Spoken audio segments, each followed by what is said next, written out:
Bueno, mis amados hermanos, muy buenos días, la paz del Señor y la bendición del Señor para ustedes hoy. Amén. Bueno, aunque estamos pocos en número, pero grandes en el corazón para el Señor, yo les invito a que vayamos a la palabra del Señor. Quiero que abran sus Biblias porque el Señor sigue hablándonos como iglesia a través del proceso que ya comenzamos de conocer cómo es la iglesia perfecta, o en cierta manera la iglesia ideal. La iglesia está compuesta por personas como ustedes. Entonces podemos decir cómo debe ser la vida de cada uno de ustedes, ideal y perfecta delante del Señor. Vamos a 1 Tesalonicenses capítulo 1, versículo 1 hasta el versículo 5. Ahí estamos, hermanos, porque hoy vamos a ver un tema muy importante, y la idea de Pablo al escribirles tan directamente a los de Tesalónica, agradeciéndole al Señor, que Pablo dice en el capítulo 1, versículo 2, doy gracias a Dios, ¿no? Dice así, nos damos siempre gracias a Dios por todos vosotros, haciendo memoria, dice él, en nuestras oraciones. Regálenme medio segundo aquí, que pasó con mi presentación. Ahora sí, está toda rebelde hoy. Muy bien, yo me baso aquí en un bosquejo, pero el bosquejo no es la palabra del Señor. El bosquejo es para dejar en sus mentes, mis amados hermanos, cómo es el desarrollo de la idea de Pablo al escribir a los de Tesalónica. Y Pablo les está escribiendo a unos hermanos que en un añito, poquito, menos de un año y medio, ya estaban dando un fruto que muchas congregaciones, hermanos amados, desafortunadamente demoran años en producir. Pero ¿era por qué? Porque el Señor estaba obrando en ese grupo de hermanos de una manera maravillosa. ¿Y de qué manera estaba obrando Él en ellos? Pues ellos entendieron unas verdades. Esas verdades son las que Pablo nos está mostrando hoy, que yo les quiero compartir a ustedes, mis amados hermanos. Y si las entendemos de verdad, yo sé que los tiempos que vienen, ojalá el próximo domingo sea ya iniciando ese buen tiempo, la iglesia, hermanos, en la comunión de nosotros, ustedes aquí presentes, vamos a dar un vuelco total para ser la iglesia o la congregación que Dios espera que seamos. Dice Pablo en 1 Tesalonicenses 1 al 5, leámoslo ahí para tener idea del contexto. Pablo, Silvano y Timoteo, a la iglesia de los tesalonicenses, en Dios Padre y en el Señor Jesucristo, gracia y paz sean a vosotros de Dios nuestro Padre y del Señor Jesucristo. Damos siempre gracias a Dios por todos vosotros, haciendo memoria de vosotros en nuestras oraciones, acordándonos sin cesar delante de Dios y Padre nuestro de la obra de vuestra fe, del trabajo de vuestro amor y de vuestra constancia en la esperanza en nuestro Señor Jesucristo.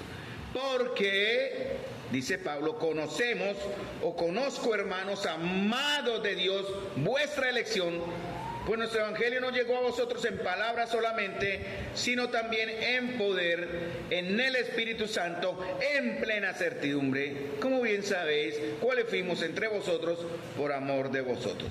Ahora, Pablo comienza mostrando, porque le habla a la iglesia y él les empieza a recordar cuáles son las evidencias del llamado de Dios. ¿Por qué nosotros somos iglesia hoy acá localmente, no? Y cómo sabía Pablo, o cómo sabemos nosotros que Dios ha hecho un llamado para que ahora seamos una iglesia. Bueno, los de Tesalónica y nosotros hemos recibido 4 cosas. La primera es que recibimos la palabra que viene de Dios, ¿cierto? Lo segundo, hemos recibido el Espíritu que viene de Dios. Lo tercero, estamos en una posición por la cual o en la cual el Señor nos ha colocado. Solamente Él, y la gloria es para Él. Y tercero, porque Dios, quien nos ha amado, nos ha elegido y ahora nos citó para estar hoy reunidos en esta mañana. 4 cosas. Esas son unas evidencias, unas pruebas que muestran que este grupo de hermanos, ustedes, hemos sido llamados por el Señor.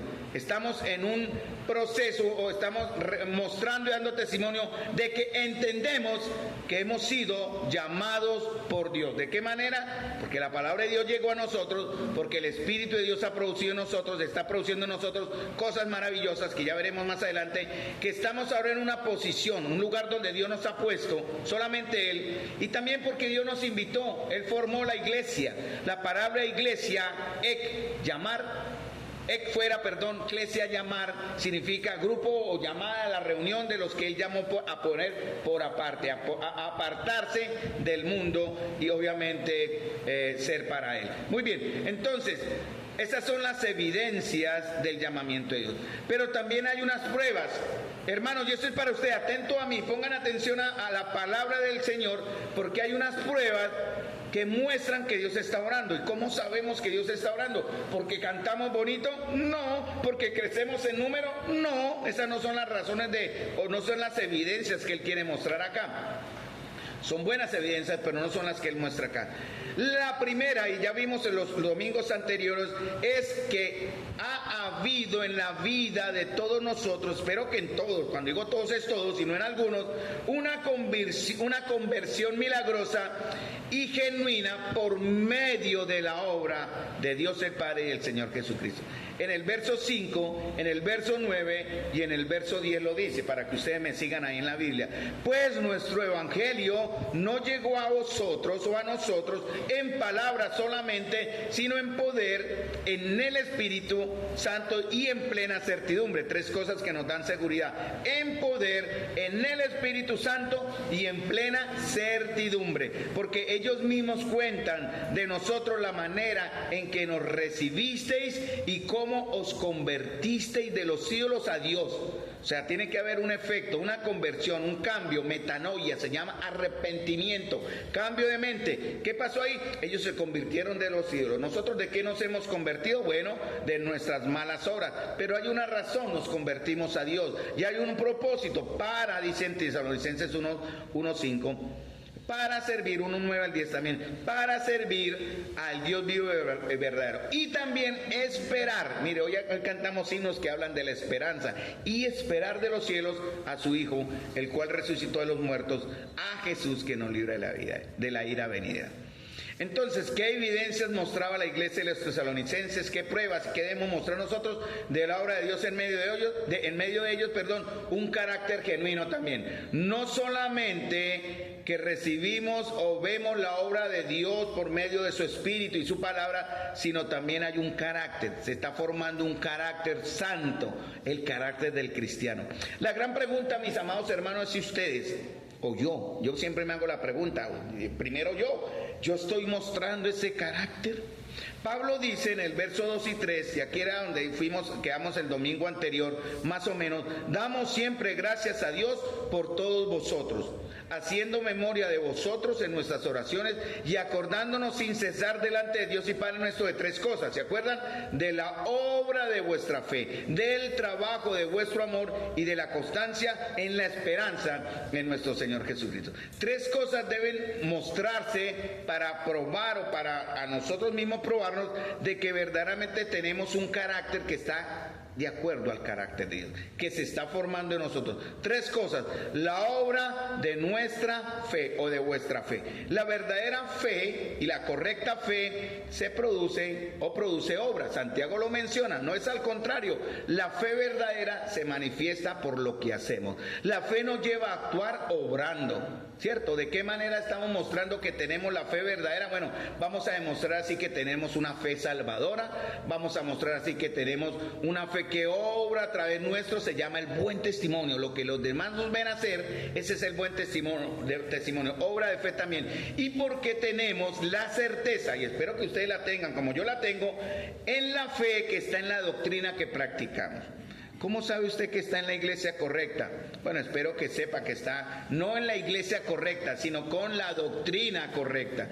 No hay iglesia perfecta, obviamente no aconsejaremos, vayan a las sectas o a las iglesias modernas y totalmente alejadas de la verdad de Dios, no, pero vaya a una iglesia donde la palabra de Dios enseñe realmente y usted pueda comprobar que es la palabra de Dios la que tiene preeminencia en el corazón y en la vida de esa iglesia.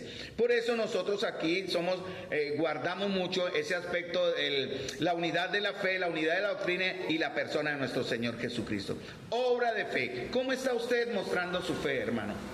Usted tiene que mostrar de alguna manera que tiene una fe. Una manera y una forma es dando gracias. Pablo daba gracias por la iglesia. ¿Cuándo ha orado usted por la iglesia? ¿De qué manera ha orado usted por nosotros como iglesia? Por todos y cada uno de los que estamos aquí representados en esas fotos y en ese tablero. Esa es una manera de mostrar la obra de nuestra fe. Si usted no tiene obras que muestren su fe, yo le ruego el favor que se analice. Porque usted puede darse realmente una sorpresa, y iba a decir pegarse una sorpresa, pero no es normal esa palabra, darse una sorpresa el día que estemos en la presencia del Señor. También, ¿qué pide Pablo? ¿Qué daba gracias Pablo? Dice, por el trabajo de vuestro amor. El trabajo de amor, la palabra trabajo transmite la idea de un esfuerzo. Ya lo vimos en los domingos anteriores. Un esfuerzo, porque es el trabajo, es una labor agotadora, significa amar. El trabajo de amor es un esfuerzo para amarnos los unos a los otros. No es fácil amarnos. No es fácil tolerarnos, hermanos, pero tenemos que hacerlo. Debemos hacerlo si en verdad tenemos en nosotros, y estamos mostrando eso como la obra de nuestra fe. Es tarea de entre nosotros, dice Pablo, en esto conoceréis que son mis discípulos y que si os amáis los unos a los otros. Entonces, ¿de qué manera nos estamos amando? No de qué manera la iglesia me ama, no sea egoísta, sino de qué manera yo amo a la iglesia y a quienes componen la iglesia. Eso es lo que Pablo estaba dando gracias. El trabajo del amor de ellos y el nuestro. Pablo animaba a los hermanos a ser solícitos en guardar la unidad que el Espíritu Santo da entre nosotros a través del vínculo de la paz y del amor. Miren lo que dice 1 Tesalonicenses 4, 9, 10.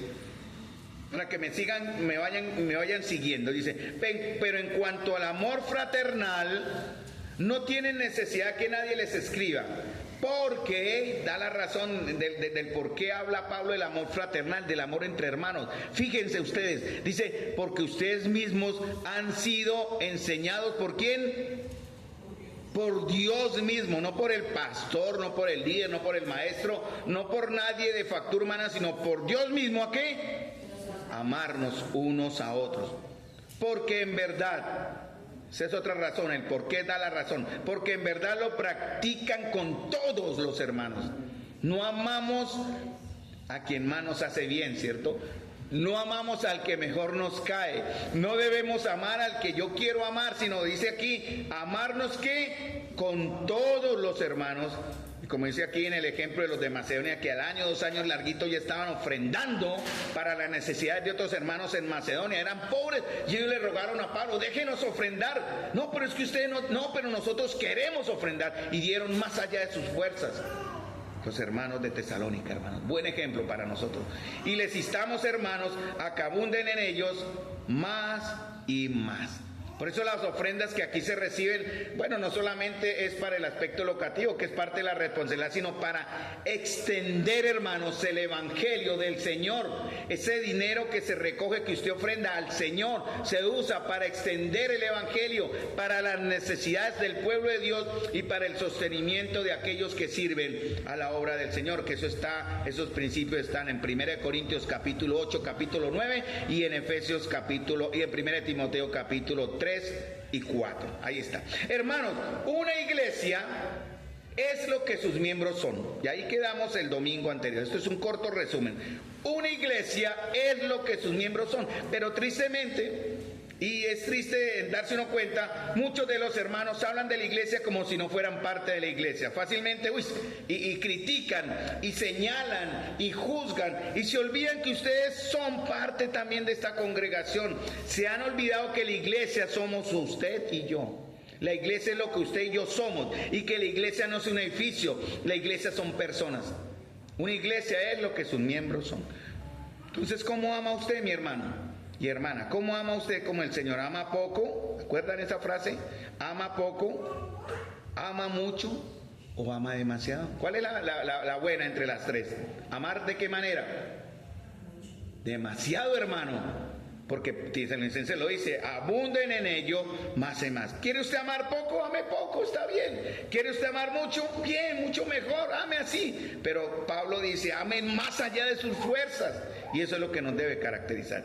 Otra cosa con la cual Pablo daba gracias era que la constancia, dice en el verso de Tesalonicenses 1:3, dice, y de vuestra constancia en la esperanza en nuestro Señor Jesucristo. ¿Qué es lo que debe entonces caracterizarnos? Colosenses 1:3-5, escuchen, dice, Pablo dice lo mismo, siempre orando por vosotros, damos gracias a Dios Padre de nuestro Señor Jesucristo, habiendo oído de vuestra fe en Cristo Jesús, dice en Colosenses 1:3-5, del amor que tenéis a todos los santos, a causa, o sea, ¿por qué ellos se amaban? Era porque tenían una esperanza, ¿sí? Que os está guardada en los cielos, de la cual ya habéis oído por la palabra verdadera del Evangelio.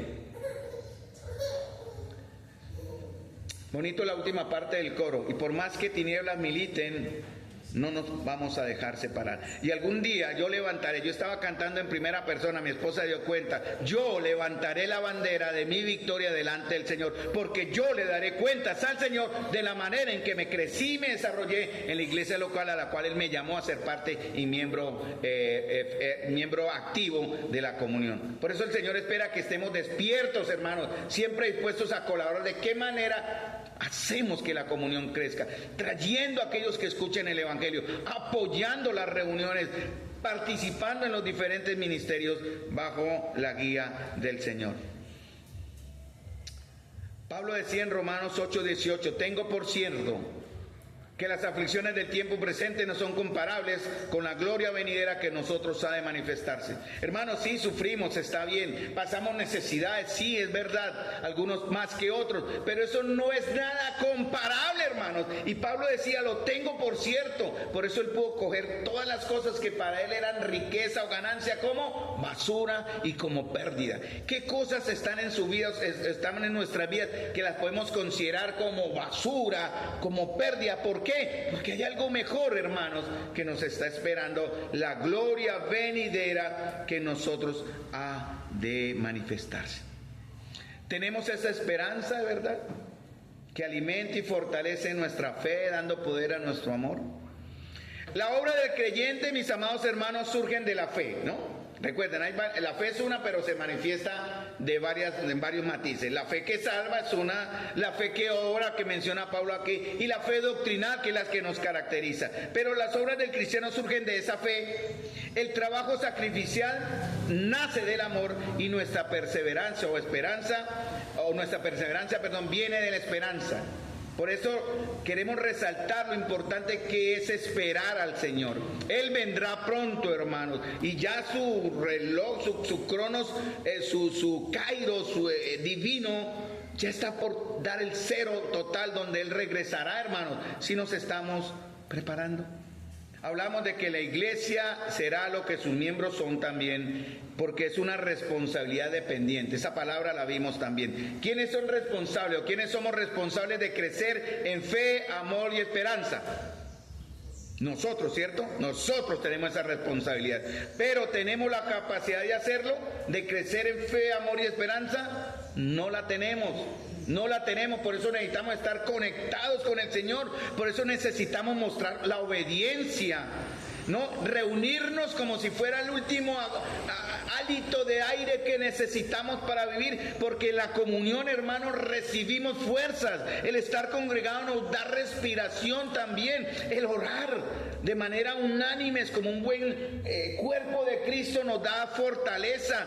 Entonces, ¿qué hacemos? Eso nos permite depender del Señor. Dice Efesios capítulo 6 versículo 10, fortaleceos en el Señor y en el poder de su fuerza.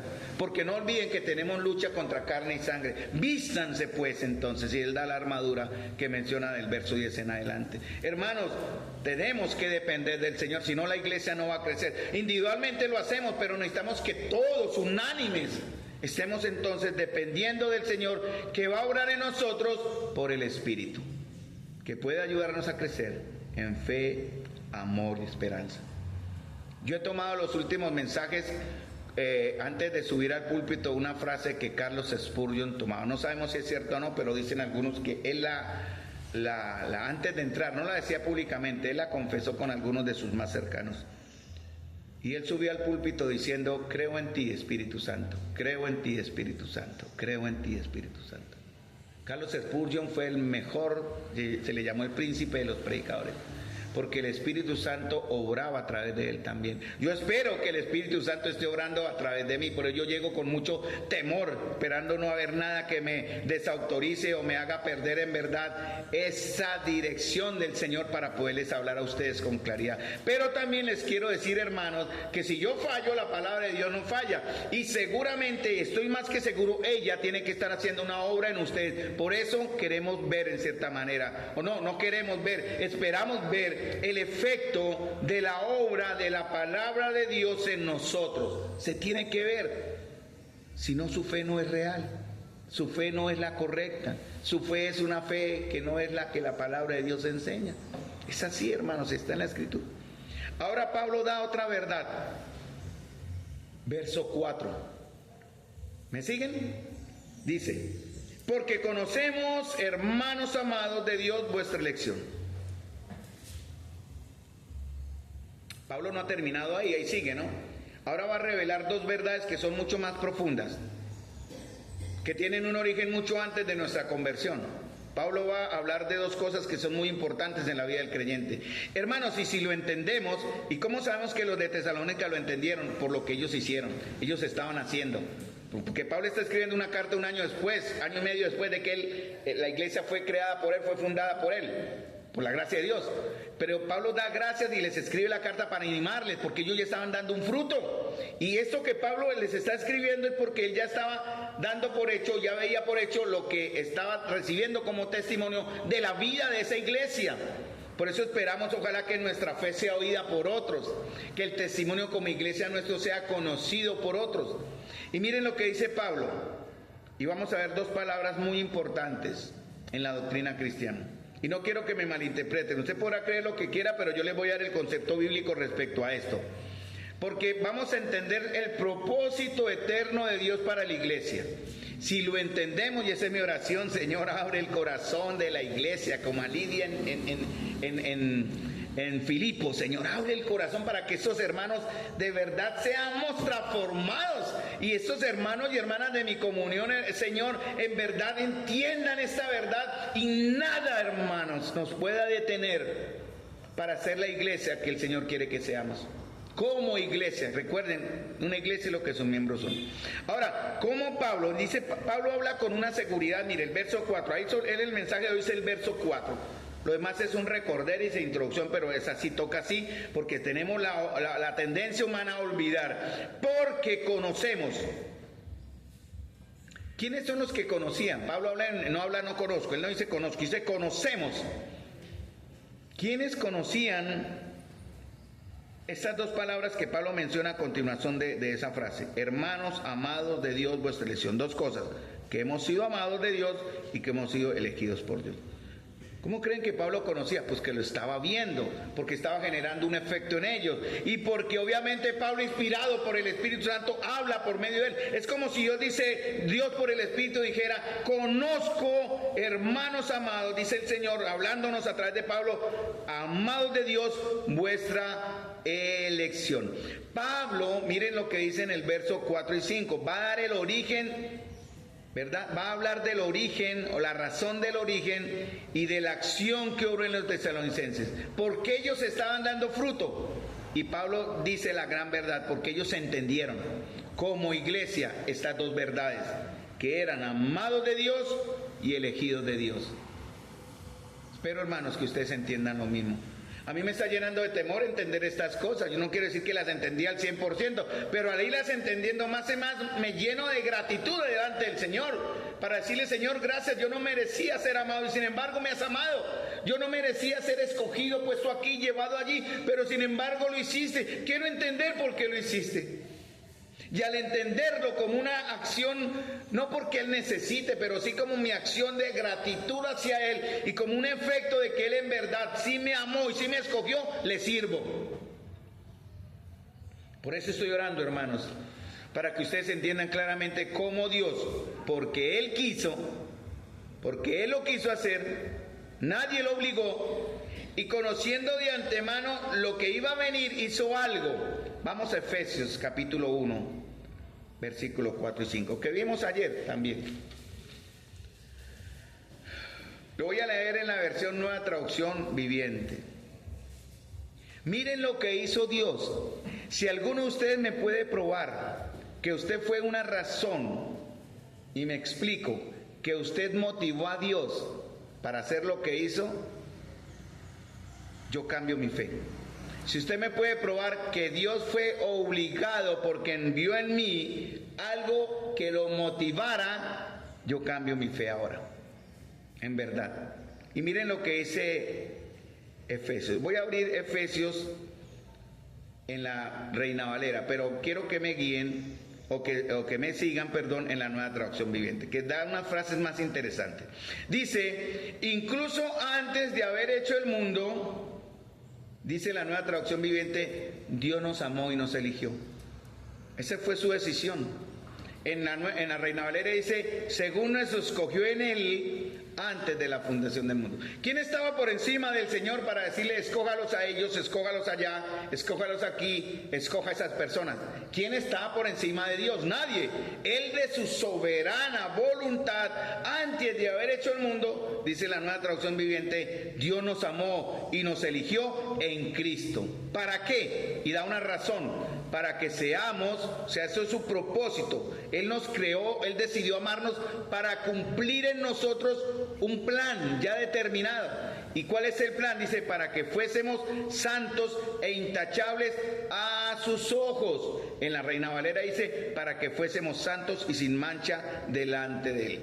Posicionalmente, hermanos, cada uno de ustedes delante de Él a través de Cristo, somos perfectos, santos y sin mancha. Pero nos damos cuenta que condicionalmente no lo somos. Se llama santificación. Y por eso Pablo habla a la iglesia esta verdad, porque vio en la iglesia que todos ellos de una manera unánime estaban ahora buscando ser de verdad santos y sin mancha. Aunque posicionalmente estamos, ¿no? Dios nos ve a través de Cristo. Mire su vida, las negruras de su vida, las que no conocemos, la oscuridad de su corazón, las maldades ocultas que usted tal vez pueda tener hoy. Y Dios aún así, habiéndolo perdonado en Cristo, lo ve como santo y sin mancha delante de Él. ¿Cuál fue la razón? Dice, Dios, dice en la Nueva Traducción Viviente, decidió de antemano adoptarnos como miembros de su familia. Dios quiso hacerlo porque Él quiso.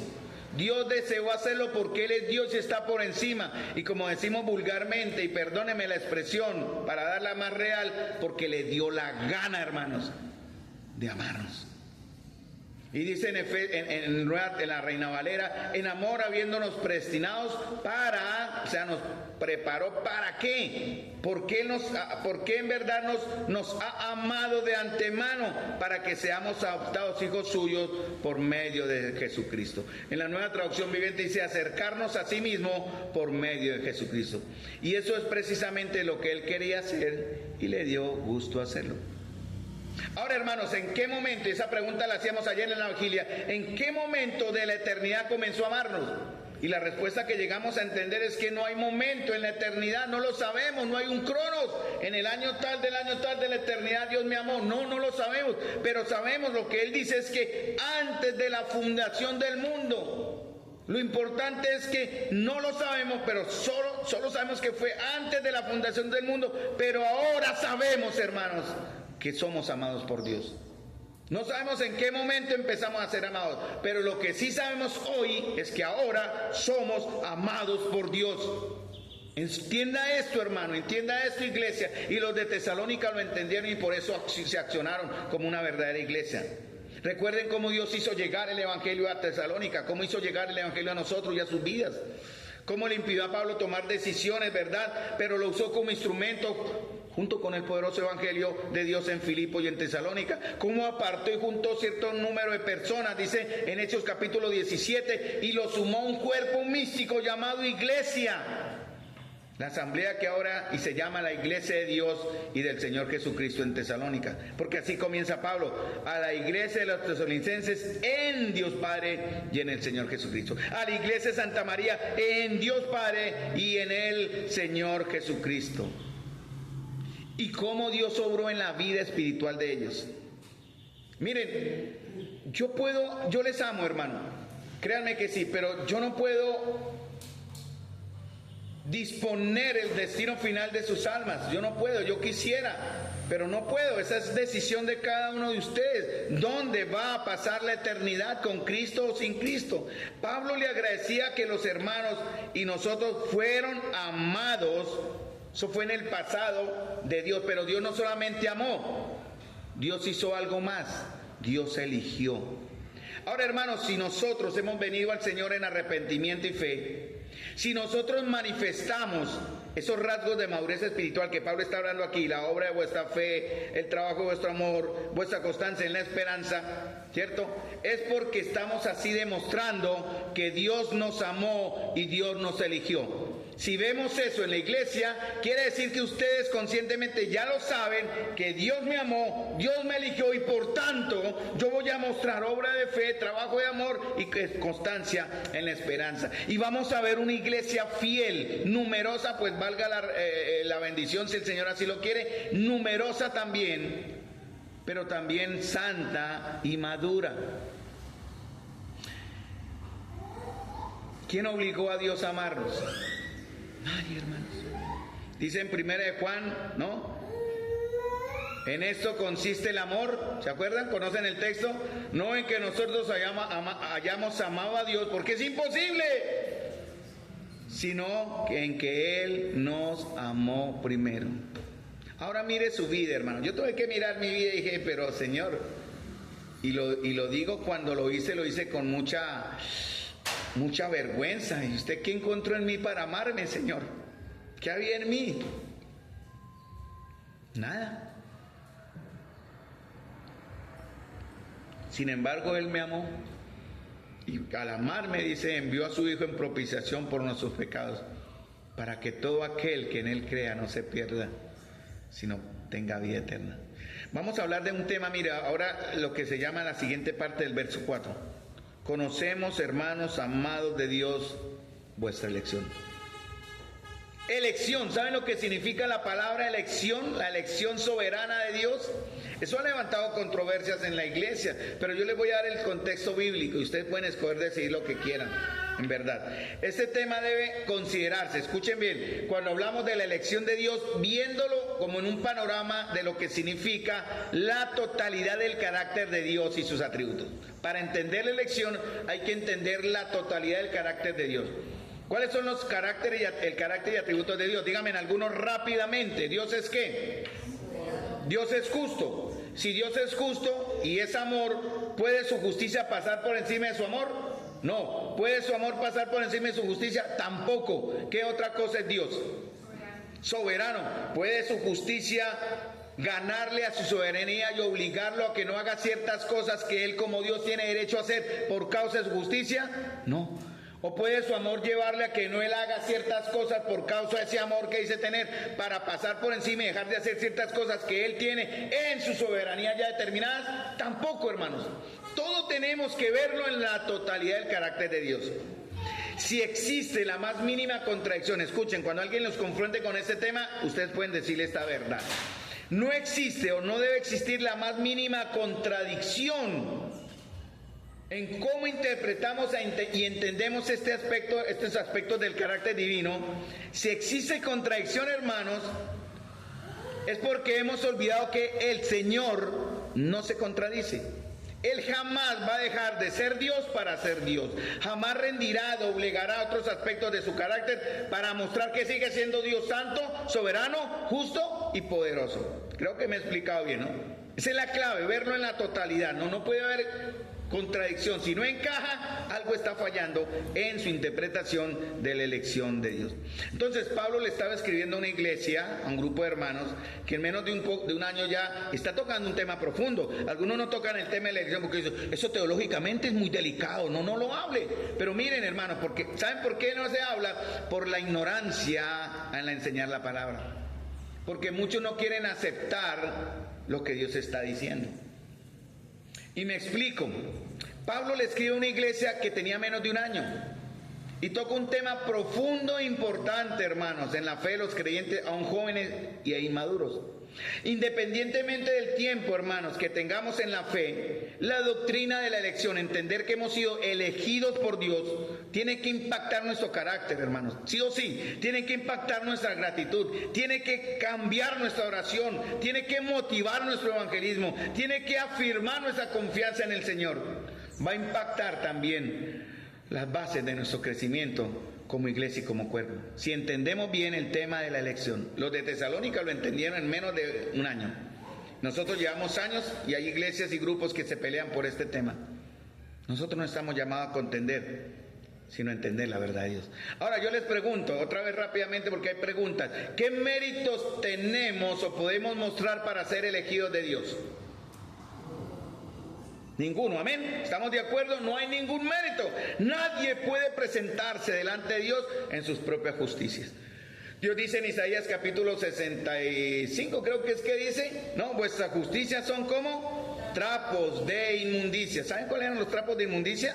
¿Conocen ese el contexto histórico de que estos trapos de inmundicia? Antiguamente no existían las toallitas sanitarias, con que las damitas se protegían en sus tiempos de periodo menstrual. Entonces ellas se ponían trapos. Cuando el periodo menstrual pasaba, el trapito se manchaba mucho, ellas botaban su trapito. Entonces Dios compara, sus obras son como esos trapos de inmundicia. Ese es el contexto histórico, interesante, ¿no? Así ve el Señor lo que nosotros podemos mostrarle a Él. Nuestra depravación, hermano, nuestra rebeldía lo hacen imposible. Romanos capítulo 3 dice, no hay justo ni aún uno. ¿Qué más dice Romanos 3:10? Tienen que saber el texto, no hay justo ni aún uno. ¿Qué más? No hay quien entienda, es que no hay nadie quien entienda, no hay quien busque a Dios. Todos se desviaron, todos se hicieron inútiles a una sola. Ahora, otra pregunta, ya sabemos que la respuesta, ¿qué méritos tenemos para mostrar al Señor? Ninguno. Se basa la elección de Dios en el hecho de que Él conocía de antemano, porque la conoce, nuestra decisión de creer cuando el Evangelio nos fue presentado. ¿Dios nos eligió en base a eso? La respuesta es no tampoco. Si la primera es no, la segunda es menos no. Se basa en el hecho de que Él decidió simplemente amarnos, hermanos, aunque Él sabía de antemano que en unos miles de años más adelante nacería un hombre llamado Carlos Alberto y que a Carlos Alberto se le iría a presentar el Evangelio de muchas maneras y por otros medios, y Carlos Alberto iría a creer, y Dios en su atribución como Dios me elige a mí, no en base a que yo iba a creer, Él me elige a mí porque Él es Dios. Él decide tener misericordia con quien quiera tenerlo y no tener con quien quiera tenerlo, y aún así Él seguirá siendo Dios justo. ¿Me entienden hasta ahí? ¿Estoy claro? Bueno, listo. Ahora les hago una pregunta, hermanos. ¿Cuál sería el orden correcto apoyados en 1 Juan capítulo 4? Capítulo 4, sí. 4, 9, 10 al 19. ¿Dios nos amó para elegirnos o Dios nos eligió para amarnos? ¿Cuál es la frase correcta? ¿Dios nos amó para elegirnos o Dios nos eligió para amarnos? Dios nos amó para amarnos. Algunos enseñan lo contrario, no, Dios nos eligió, usted se pierde, usted se salva, usted se condena, usted viene conmigo. Pero eso va en contra de otro aspecto del carácter de Dios, que es Dios es justo. Porque Dios no va, ¿verdad?, a obligar a nadie a creer en Él. Él soberanamente. Por ejemplo, ya lo leí, 1 Juan 4, 9, 10, dice, en esto consiste el amor, no en que nosotros hayamos amado a Dios, lo cual es imposible, sino que Él nos amó primero a nosotros. Nosotros le amamos a Él porque Él ya nos amó y envió a su Hijo en propiciación por nuestros pecados. Él, si ustedes entienden soberano, ¿qué significa la palabra soberano, hermanos? Si decimos Dios es soberano, Dios es soberano, explíqueme, hermano. ¿Saben unas cosas que ha fallado en nosotros? Y creo que eso va a tocar corregirlo. Que la iglesia no ha sido enseñada en los aspectos del carácter de Dios. Un aspecto del carácter es que Dios es soberano. ¿Saben lo que significa Dios soberano? Dios hace lo que quiere, cuando quiere, donde quiere, con quien quiere y a la hora que quiere. Y aún así Él es Dios justo, santo. Nadie puede decirle el vaso de barro, ¿y por qué me hizo así? O la vasija, ¿por qué me creaste así? Dios es soberano. Y si Dios decide hacerlo, aún sigue siendo justo. Si Él nos hubiese condenado de igual manera, sigue siendo justo. Él soberanamente decidió amarnos, aunque ninguno de nosotros era amable o digno de ser amado. Porque no hay mérito suficiente de nosotros para ser amados. No los tenemos. Él nos amó porque quiso amarnos, perdón. Deuteronomio 7, 6 al 8. Miren lo que él dice y leo rápidamente. Escuchen si no encuentran en la Biblia rápido. Dice, porque tú eres el pueblo santo para el Señor tu Dios. Le habla a Israel, pero también nos habla a nosotros. Habla de una posición. Tú eres pueblo santo para el Señor tu Dios. El Señor tu Dios te ha escogido. Eso se llama la elección divina. Para ser, o sea, para llegar a ser, para cumplir el propósito de ser pueblo suyo entre todos los pueblos que están sobre la superficie de la tierra. Es lo mismo que ha hecho con la iglesia. El Señor no puso su amor en ustedes, ni los escogió por ser ustedes más numerosos que otro pueblo, pues eran el más pequeño entre todos los pueblos. Más, esa es la razón, porque el Señor los amó y guardó el juramento que hizo a sus padres. El Señor los sacó con mano fuerte y los redimió de casa de servidumbre, de la mano de Faraón, rey de Egipto.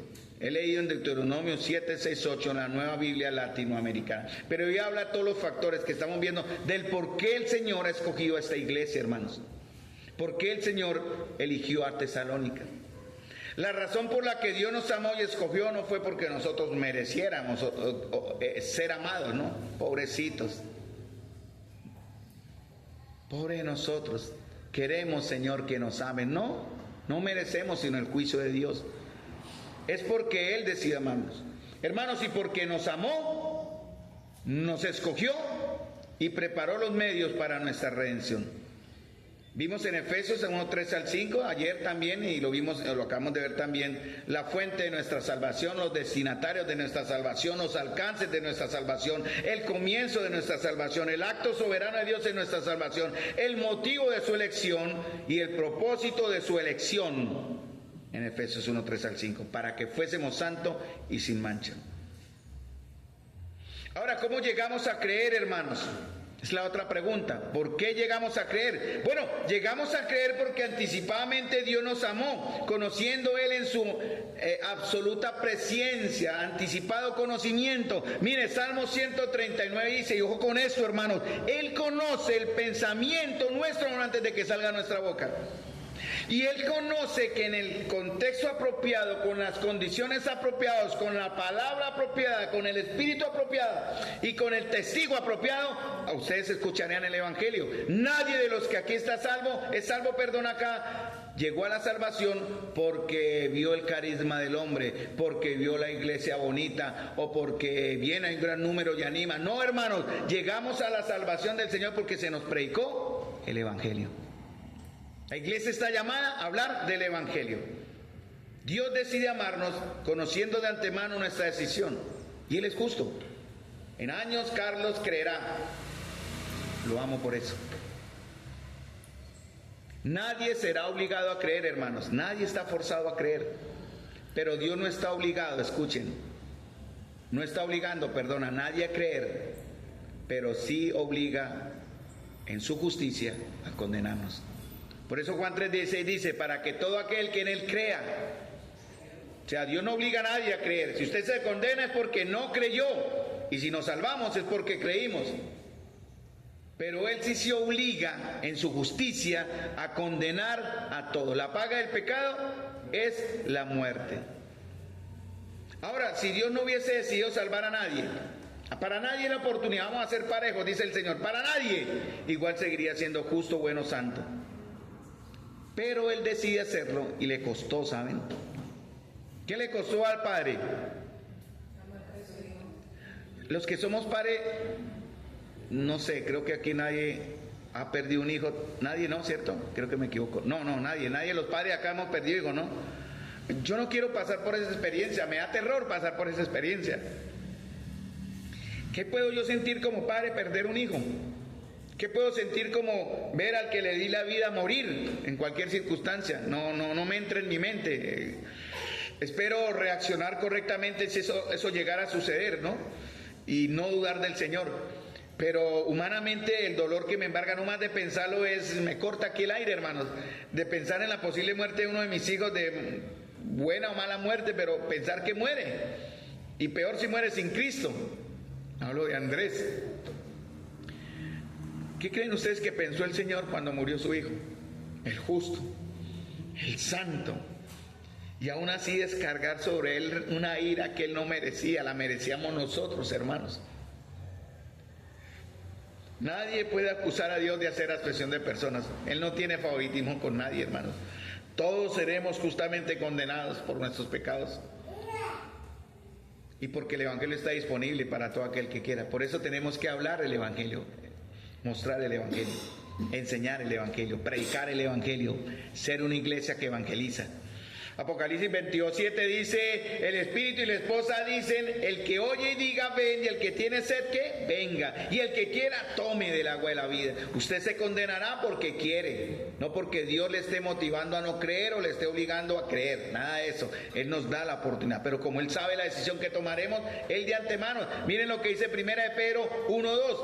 Elegidos según la presciencia o el anticipado conocimiento de Dios Padre en santificación, o sea, la separación de todo, del Espíritu. ¿Para qué? Para que Él nos eligió, para obedecer y ser rociados con la sangre de Jesucristo. 1 de Pedro 1, eso significa, Dios me eligió para ser salvo, para conocer a Cristo y ser rociado, obedecer y ser rociado con la sangre de Cristo. Y así, dice, porque la sangre de Jesucristo nos limpia de todo pecado. Obediencia y limpieza. Ahora, algunos dirán, oiga hermanos, pero ¿y usted pero Dios es amor? Dirán algunos de ustedes, pero ¿y cómo equilibramos eso con el amor de Dios? Dios es amor, entonces ¿por qué hace eso si Él es amor? Pero también es justicia. Bueno, entonces si es amor y es justicia, ¿y cómo hace Él? Bueno, miren, les voy a dar un ejemplo muy humano. Aunque Dios es amor, el amor de Dios tiene muchas manifestaciones y matices. Por ejemplo, doy el ejemplo, yo amo a mi esposa. Pero no como amo a Silvia o a Daniela o a Elena o a Laura o Marisol o a algunas de ustedes, hermanas o hermanos también. Yo amo a mi esposa, pero no la amo como amo, por ejemplo, leer la Biblia, estudiar la Biblia. A mí me encanta conocer la palabra. Yo amo a mi esposa, pero no como amo a mis hermanos y hermanas. Hay amor por mi esposa, pero no puedo tener de igual manera ese amor por nadie, porque es un amor como particular. Yo puedo amar a mis hermanas de una manera especial y así me manda la Escritura, pero tengo que amar y amo a mi esposa de una manera particular. Entonces el amor de Dios es parecido a esto. El amor de Dios se define por el objeto del amor. Y es diferente dependiendo del objeto también. ¿Por qué? Mire, el Señor dice en Lucas 6:27, ¿por qué si Dios es amor y justicia? Jesús dice, pero a vosotros los que oís os digo, amad a vuestros enemigos y haced bien a los que os aborrecen. Si Dios es amor, me manda a amar a mi enemigo, quiere decir que Dios también ama a mi enemigo. Entonces, ¿por qué lo castiga? Bueno, la Escritura dice en el Salmo 7:11 que Dios es justo y Dios está airado contra el impío todos los días, porque el amor de Dios hacia el impío o hacia el incrédulo o hacia aquel que es enemigo es diferente del amor especial que tiene por sus elegidos. ¿Por qué es amor hacia el enemigo si después lo va a condenar? Porque Él quiere llevarlo al arrepentimiento y a la conversión. Las condiciones no son para perdonar o pasar por alto pecado. Jesús no dice eso en Lucas. Cuando Él habla de amar al enemigo no es para perdonar sus pecados, sino para llevarlo a conocer. Mire, dicen, amad a vuestros enemigos, pero ¿con qué propósito? Para que le hagan el bien a los que os aborrecen. Debemos amarlos para hacerles el bien, para bendecirles, para orar por ellos, buscando su arrepentimiento. Hermanos, llegará un día en que la paciencia de Dios va a terminar y su justicia va a actuar. Y así Dios mismo, que es clemente y misericordioso, lento para la ira, que no significa que su ira deje de ser, hermanos, que su justicia y santidad exige castigo por el pecado, pasen por alto eso. Tarde que temprano Él juzgará el pecado no arrepentido. Entonces así muestra el amor el Señor hacia el pecador, dándole una oportunidad para el arrepentimiento.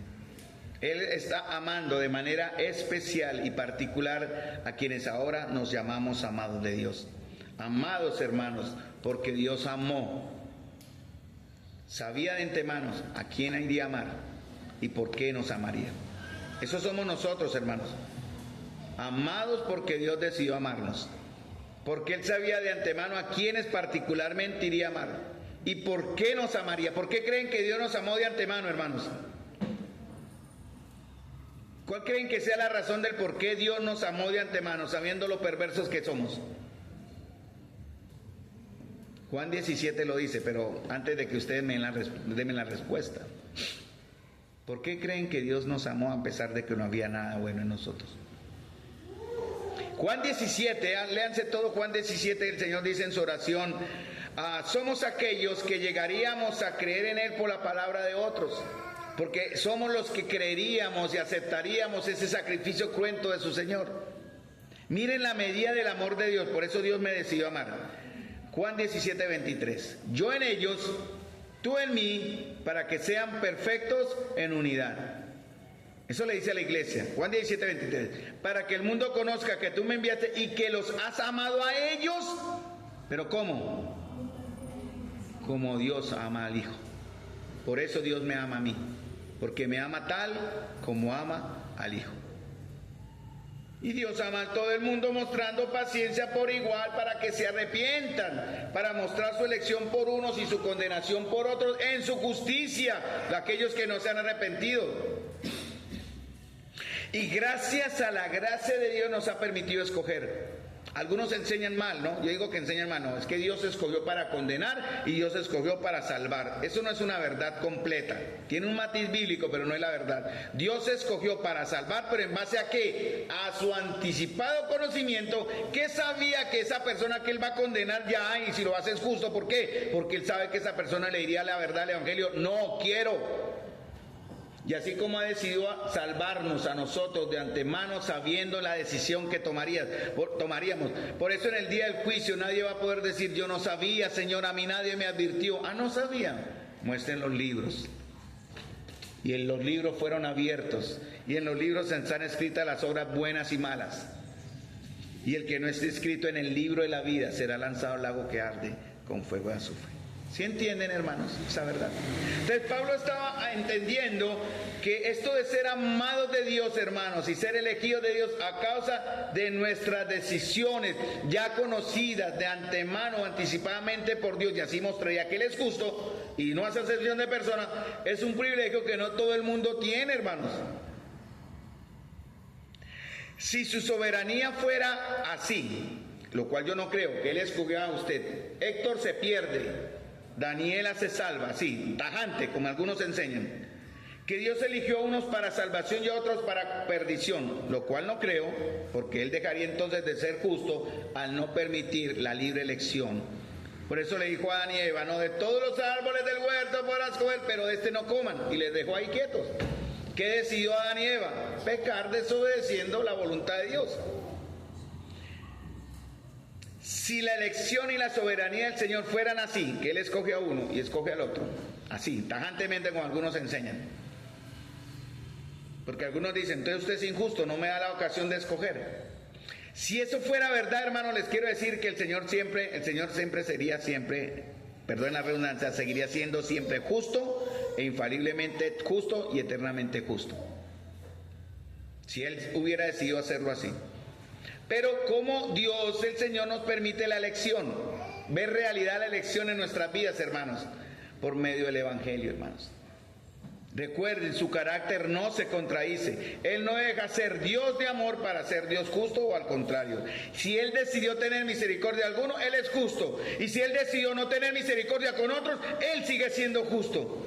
Sin embargo, dice 1 Corintios 1:21, ya que en la sabiduría de Dios el mundo no conoció a Dios, mediante la sabiduría agradó o le plació a Dios salvar a los creyentes por la locura de la predicación. Nadie se va a salvar si no se predica el Evangelio, hermanos. Romanos 10 lo dice. ¿Cómo sabe usted entonces, ya para terminar, que usted es un elegido? ¿Cómo sabe usted que usted es un elegido? Dice 1 Tesalonicenses 1:5, pues nuestro evangelio no llegó. Esta palabra llegó en la Nueva Traducción Viviente, y en otras traducciones no vino a vosotros. En palabras solamente. Esa palabra vino es interesante. Nuestro evangelio no llegó o no vino a ustedes solamente en palabras, sino en poder, en el Espíritu Santo y en plena certidumbre, como bien sabéis que fuimos entre vosotros. Mire, si usted lee en el Antiguo Testamento, muchos de los profetas decían, la palabra de Dios vino a tal cosa. ¿Se han leído eso? Palabra de Dios vino a Isaías, palabra de Dios vino a Jeremías. ¿Por qué? Porque es Dios mismo quien trae la palabra. En el momento en que el evangelio se enseña, es Dios quien está ahí por su Espíritu, mostrando y trayéndole la palabra y entregándosela a la persona. Pero es necesario que el evangelio tenga sí o sí que ser enseñado, que tenga que ser explicado. Romanos 10 dice, ¿cómo creerán sin haber nadie que les enseñe? ¿No? ¿Cómo creerán si nadie va a ellos? Hermanos, pues hay que ir con la locura de la predicación y mostrarles a Cristo a otros. Y Dios va a estar con nosotros trayéndoles esa verdad. Cuando predicamos el evangelio, hermanos, el Señor se hace presente, se acerca a esa persona por medio de esa predicación. Por eso Pablo dice, pues nuestro evangelio no llegó a vosotros en palabras solamente. No es bla bla, hermanos. No es simplemente llegar y hablar unos 5 puntos de la... Eso era algo chistoso cuando yo creí en el evangelio, que eran los 5 puntos de la salvación, ¿no? Y si usted leía esos 5 puntos y al final aceptaba a Jesús, usted era salvo.